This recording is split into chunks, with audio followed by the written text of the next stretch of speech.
Saudações, queridos internautas, aos nossos ouvintes. Sejam todos bem-vindos mais uma vez ao nosso querido programa. Já sabem que este é o Sem Tabus. Nós estamos aqui todas as quintas-feiras reunidos para tratar de assuntos que marcam a nossa sociedade. Guilherme, seja bem-vindo. Boa tarde. Viva! Muito boa tarde.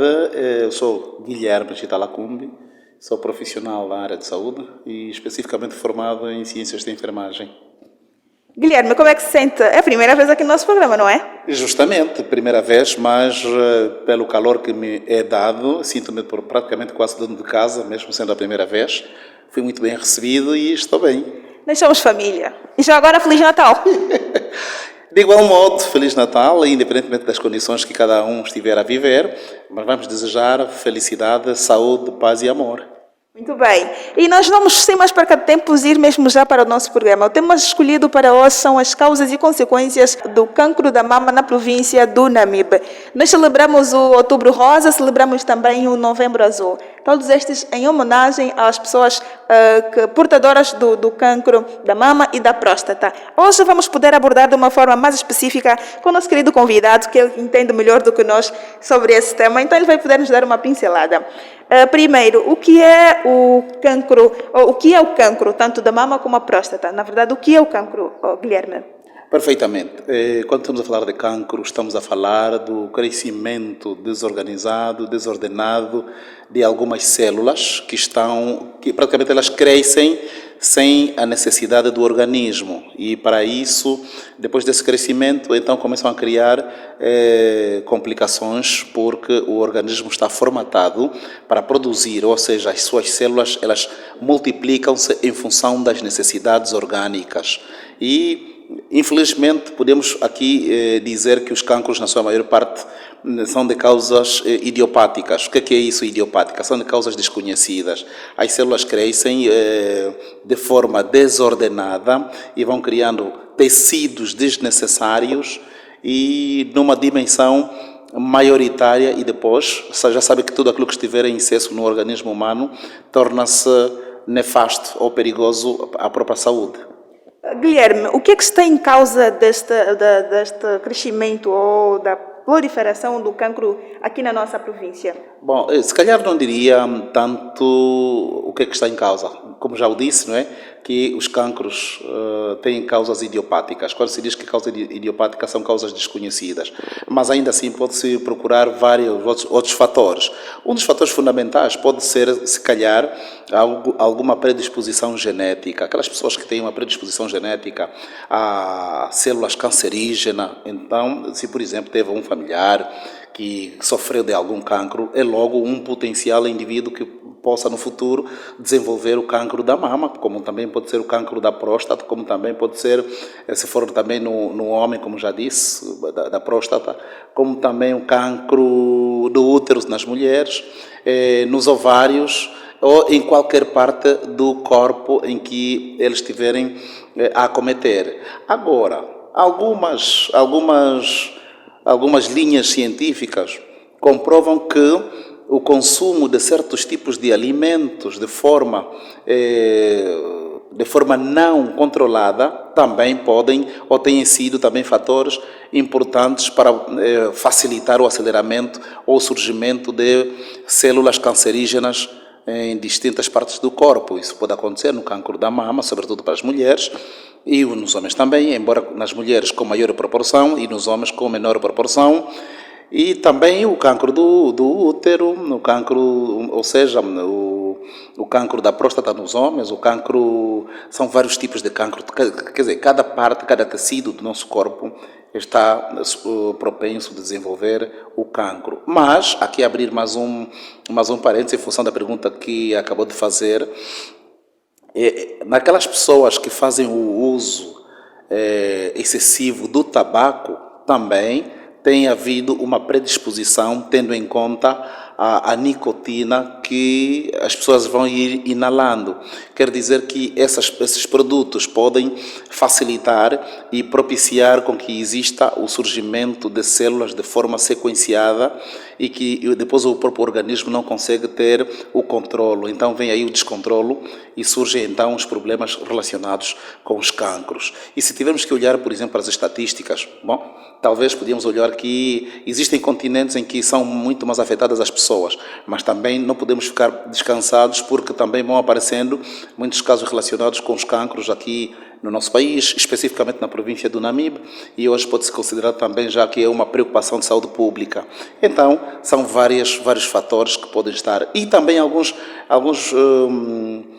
meios químicos, por exemplo, que as pessoas podem estar a usar. Há quem venha dizer também que o consumo de certos alimentos, às vezes, alguns podem ser propiciadores, de certos alimentos podem ser propiciadores de surgimento de células cancerígenas e depois desenvolverem-se a cancros. E aqui podíamos só fazer uma subdivisão, que os cancros têm divisões, ou seja, têm classificações em função ao tecido em que eles vão afetar, têm também outras classificações em função ao tipo de cancro. Podíamos dizer que existem os cancros malignos e existem os cancros benignos. Os benignos são aquelas que são chamadas neoplasias benignas. Essas neoplasias benignas são aquelas que depois de serem submetidos a uma intervenção cirúrgica, então elas não criam a proliferação, ou seja, numa linguagem cirúrgica pode-se dizer que não criam a metástase. Então, metástase é aquela ligação em que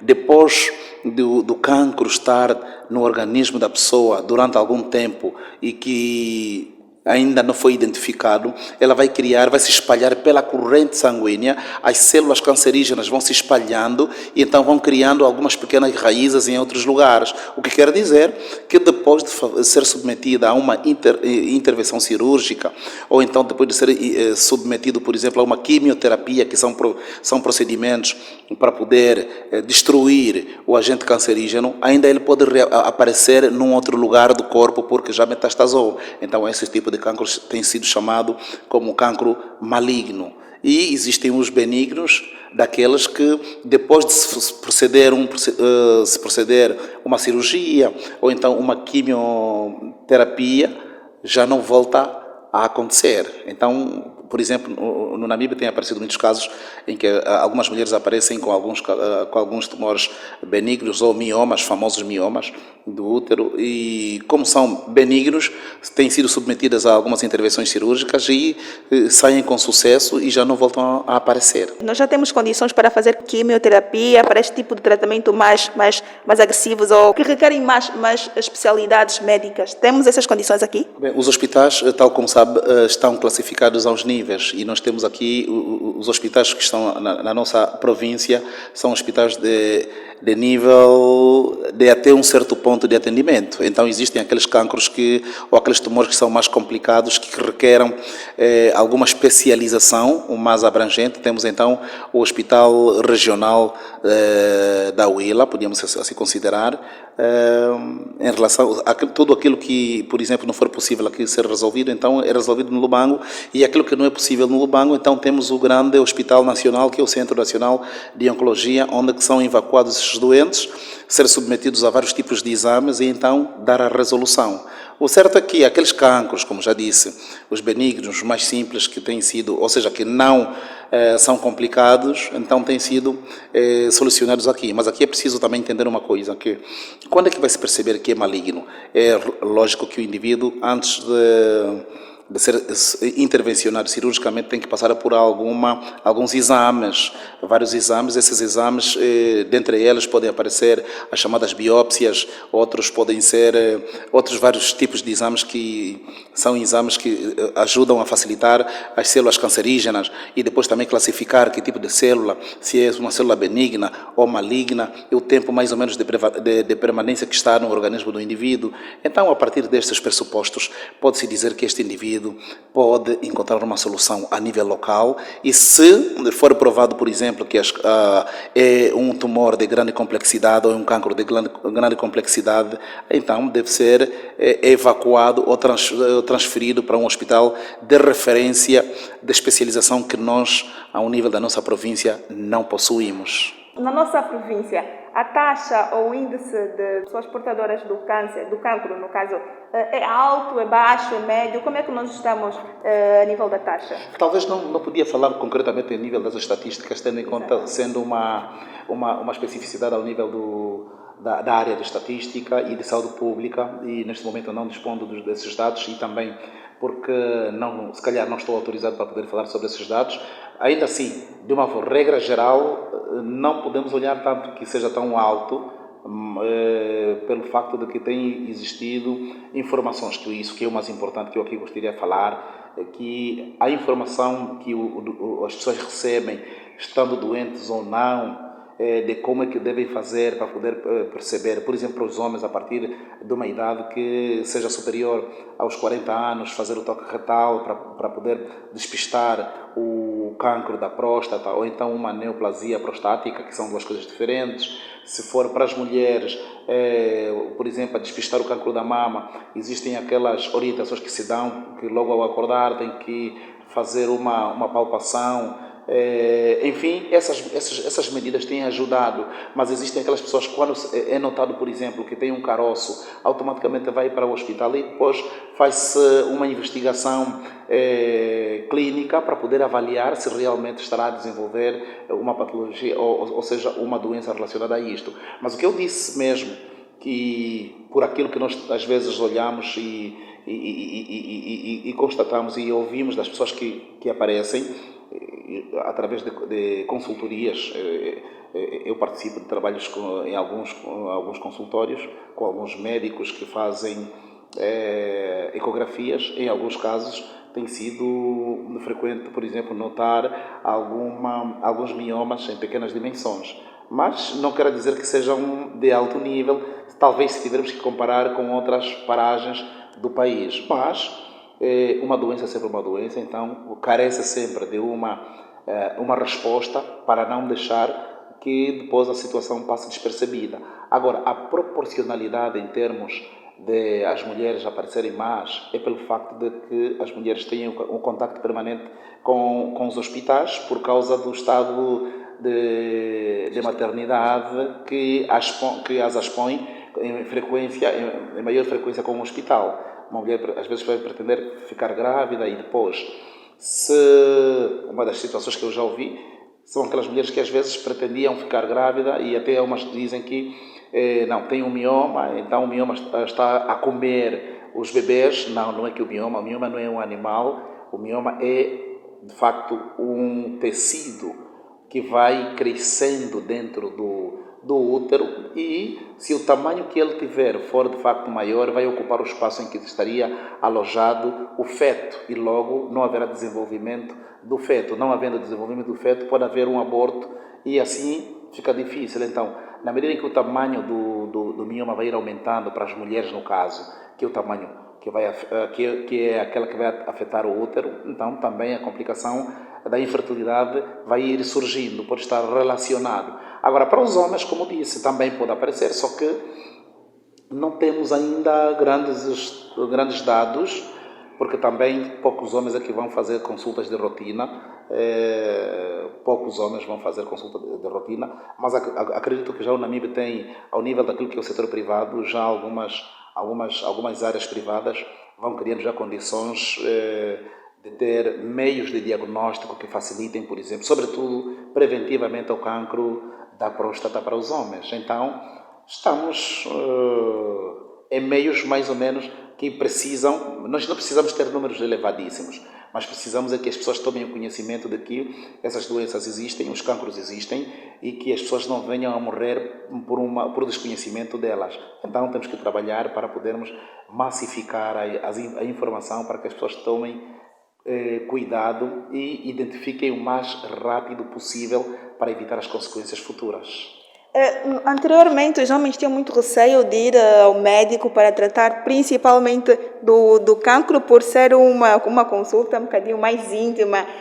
Guilherme, agora já há homens a frequentarem centros médicos, hospitais públicos e privados para poderem fazer o tratamento, dar solução a estes problemas de saúde? Geralmente, só que infelizmente às vezes quando isso acontece, as pessoas, os homens aparecem mais quando sabem que tem alguma coisa que está a lhe incomodar. Então, em condições normais, acha que é um pouco de desconforto ir fazer o exame da próstata, porque ela se resume num toque retal e que o toque retal para o homem acha que é praticamente algum desprezo, ou seja, é desconforto. Então, mas já existem outros exames que hoje que podem ajudar, além do toque retal, existem outros exames que podem facilitar, mas o toque retal até aqui ainda é considerado um dos melhores para poder evitar. E também é preciso olharmos que há muita gente que está a sofrer silenciosamente com o cancro da próstata. Mas só chegaram àquela fase pelo facto de não terem a cultura de fazerem uma consulta preventiva. E então aqui nós apelamos aos homens, todo um homem que tenha uma idade superior aos 40 anos deve começar a preocupar-se em fazer consultas de rotina relacionadas à prevenção do cancro da próstata. O Guilherme disse que além do toque retal, né, temos agora outro tratamento. Qual é o outro tratamento, outra forma de tratamento para os cancros? E já que temos aqui também na nossa província, claro. Não diria tratamento, é meio de diagnóstico. Ok. É meio de diagnóstico. Então temos alguns meios de diagnósticos que são inerentes a alguns exames. Agora não preciso os tipos de exames. Eu sei que recebemos aqui alguns métodos que facilitem a identificação aqui na nossa província do Namibe, e por uma questão de não ter uma certeza absoluta qual é o tipo que está nesse momento que está disponível, então se calhar não vou arriscar-me em falar deste tipo de exame, mas já existe ao nível do mundo, já existe também a nível de Angola. Na Namibe também, a nível privado, também já existe algum setor privado que vai crescendo, vai ir investindo no sentido de diferenciação do diagnóstico. Então, em momentos oportunos, poderemos então dar a conhecer às pessoas que existem outros exames que também, juntos com o toque retal, podem facilitar o diagnóstico do cancro da próstata. Quais são as idades que estão sujeitos a terem o cancro? O cancro da mama e da próstata também, né? Certo. E outros? Como dizia, os homens a partir dos 40 anos em diante. E também não quero dizer que por alguma situação de predisposição genética não venha a ter o cancro da próstata antes dessa idade, mas aquilo que a ciência diz é que a partir dos 40 anos é onde que existe maior probabilidade. E razões clinicamente e razões fisiológicas que são totalmente determinadas para que isso exista, ou para que isso aconteça. Está relacionado com o fator hormonal, com as hormonas. Então, na medida em que algumas hormonas são produzidas em grande escala, ou então são reduzidas a sua produção, automaticamente vai elevar ao estreitamento da uretra, e ao levar ao estreitamento da uretra vem surgir primeiro a hiperplasia prostática, e depois, se não houver contradição, não houver tratamentos corretivos, podem estar depois no futuro evoluírem para um cancro da próstata, que depois é de facto desconfortável para os homens. Agora, a idade para mulheres desenvolverem o cancro da mama, praticamente são todas as idades, mas com maior realce a idade adulta, a idade reprodutiva, que é muito mais frequente aparecer em alguns caroços na glândula mamária, e também com fatores vários. São vários fatores que estão relacionados a isso. Alguns são fatores desconhecidos, alguns são fatores químicos e hormonais que acontecem no organismo das mulheres, e então as faixas etárias são variáveis. Não tendenciosamente a um grupo selecionado, mas são muito variáveis. E aí, repito aquilo que eu disse, todas as pessoas que eventualmente tenham tido alguns parentes que desenvolveram qualquer tipo de câncer ou cancro, então esses são logo pessoas de risco.